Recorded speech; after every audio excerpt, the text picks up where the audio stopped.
क्या आपने कभी सोचा है, भारत जैसे विशाल देश में जहाँ हजारों मंदिर हैं, वहाँ केवल 12 स्थानों को ही क्यों ज्योतिर्लिंग कहा गया? और उनमें से एक मल्लिकार्जुन ज्योतिर्लिंग क्यों इतना रहस्यमय और शक्तिशाली माना जाता है?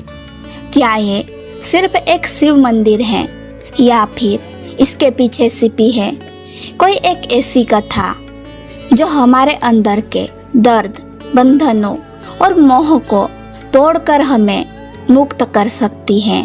ये कहानी एक मंदिर की नहीं, एक पिता की है जो अपने रूठे बेटे को मनाने खुद उसके पास चला गया। यह कहानी एक माँ की है जिसकी ममता ईश्वरत्व से भी ऊपर उठ गई। और यह कहानी है उस शक्ति की जो हर जीव के भीतर बसती है, बस हम उसे पहचान नहीं पाते। आंध्र प्रदेश की पहाड़ियों में बसा एक ऐसा स्थान श्रीशैलम, और यही स्थित है भगवान शिव का वो ज्योतिर्लिंग जिसे मल्लिकार्जुन कहा जाता है।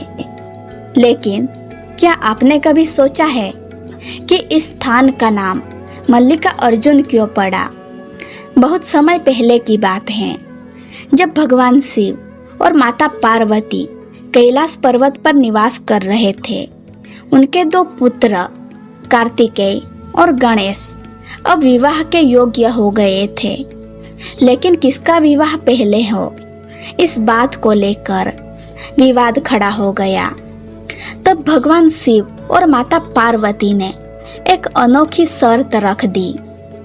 शर्त यह थी कि जो भी संपूर्ण ब्रह्मांड की परिक्रमा सबसे पहले करके वापस लौटेगा, उसी का विवाह सबसे पहले होगा।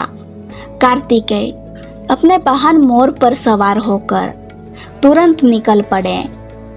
उन्होंने एक एक ग्रह, एक एक लोक की परिक्रमा करनी शुरू की। लेकिन गणेश जी, जो थोड़े भारे शरीर वाले थे और जिनका वाहन एक चूहा था, उन्होंने बैठकर सोचा और फिर अपनी सूझबूझ से अपने माता पिता को एक ऊंची जगह पर बिठाया और फिर माता पिता की 7 बार परिक्रमा कर ली। उनके लिए माता पिता ही सारा ब्रह्मांड थे। गणेश जी की सूझबूझ और भक्ति से प्रसन्न होकर शिव और पार्वती ने पहले उनका विवाह रिद्धि और सिद्धि से करवा दिया। जब कार्तिकेय वापस लौटे और यह समाचार सुना तो वे क्रोधित हो गए और उन्होंने अपने माता पिता से दूरी बना ली और दक्षिण की ओर निकल पड़े। बहुत दूर जाकर वे श्रीशैलम की पहाड़ियों पर ठहर गए। उन्होंने एकांत में रहने का निर्णय कर लिया, लेकिन माता पार्वती को यह स्वीकार नहीं था। वो अपने पुत्र से दूर नहीं रह सकती थी और भगवान शिव भी अपने पुत्र प्रेम में बंधे हुए थे। इसीलिए शिव और पार्वती स्वयं श्रीशैलम चले आए और वही कार्तिकेय के पास रहने लगे। यही उन्होंने एक रूप धारण किया जिसे मल्लिकार्जुन कहते हैं। मल्लिका माता पार्वती का नाम है और अर्जुन भगवान शिव का। इस तरह इस स्थान को मिला एक ऐसा दिव्य नाम मल्लिकार्जुन। लेकिन कहानी यही नहीं रुकती। कहते हैं इस स्थान की भूमि पर चलने से, इसके वनों की हवा में सांस लेने से मनुष्य के सारे पाप धुल जाते हैं। यहाँ की ऊर्जा में एक अजीब सी खींच है, मानो शिव स्वयं तुम्हें बुला रहे हो। यहाँ के दर्शन करने भर से जन्मों के बंधन छूट जाते हैं। अब जरा सोचिए, एक ईश्वर जो समस्त सृष्टि का स्वामी है, वो स्वयं अपना घर छोड़कर हिमालय से दक्षिण भारत की ओर गुफाओं में अपने पुत्र के पास आता है। क्या कोई और प्रेम इससे बड़ा हो सकता है? मल्लिकार्जुन केवल एक मंदिर नहीं है, ये भाव है, ये प्रतीक है उस परिवार के, उस प्रेम के, उस क्षमा के जो हमें बांधते नहीं बल्कि मुक्त करते हैं। कहते हैं कि यहाँ शिव और शक्ति आज भी विराजमान हैं और जो भी भक्त इस स्थान पर सच्चे मन से आता है उसकी पीड़ा, उसकी उलझनें अपने आप समाप्त हो जाती हैं।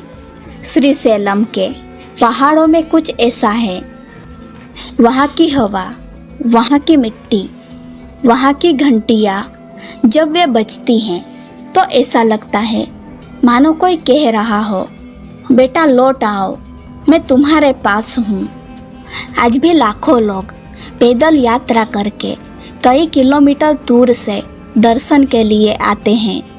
कुछ श्रद्धा से खींचे चले आते हैं तो कुछ पीड़ा में, लेकिन जब मंदिर के द्वार पर खड़े होते हैं और मल्लिका अर्जुन के दर्शन होते हैं तो आंखें भर आती हैं, मन शांत हो जाता है और आत्मा हल्की।